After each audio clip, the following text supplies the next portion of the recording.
John Haney for The Job Shopper. Most job candidates think of their interviewer in completely the wrong way.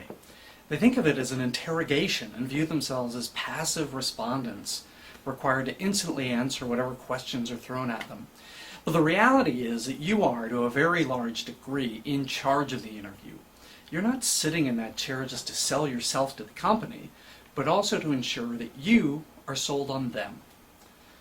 In addition to preparing yourself to answer the most frequently asked questions, which you're still likely to hear, you should spend as much time preparing the questions that you intend to ask them.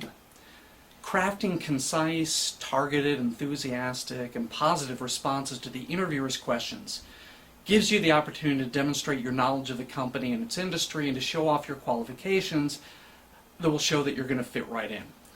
And also, asking concise, targeted, well-crafted questions gives you additional chances to show the extent of your research, to build on whatever rapport you've already established, and to align what you know you can do with exactly what the company needs. These questions, by their very nature, proclaim that you're interested in the company and the job. And likewise, the lack of any questions will convince most interviewers that you're simply not interested. You don't have the option of being interested in the job, yet not have any questions for the interviewer. From the interviewer's perspective, your lack of questions indicates a lack of interest, a lack of insight, or a lack of preparation, none of which will present you in a positive light. Asking smart questions is just another way to match your skills, talents, and qualifications to the company's needs.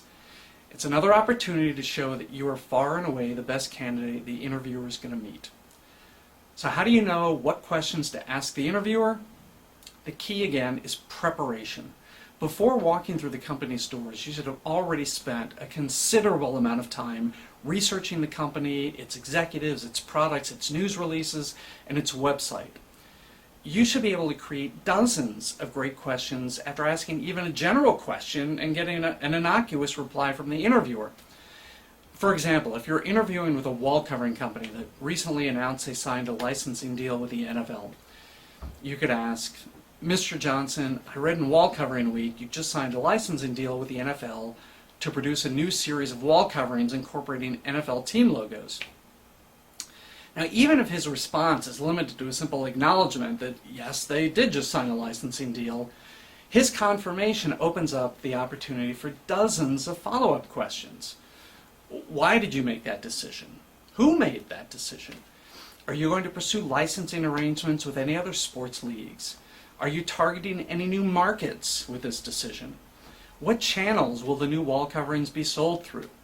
How will that expansion affect my position?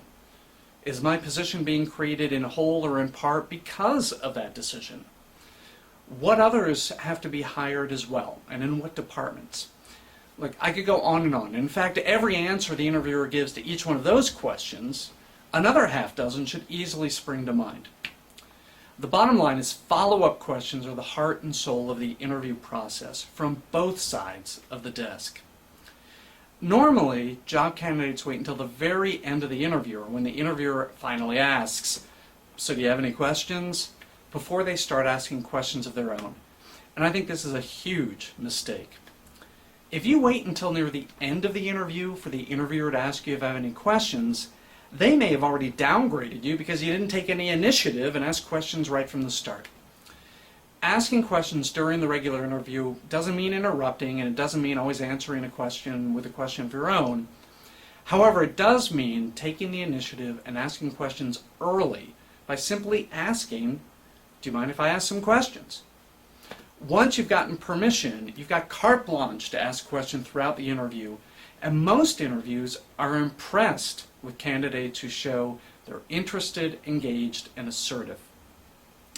And another great reason to ask questions early and often is because it transforms that stilted traditional Q&A session into a conversation. And this makes the meeting less formal and lets you explore areas of common interest, trade comments, and chat rather than talk. It lets you establish rapport, generate chemistry, and connect on a personal level with the interviewer, which is what you're really after.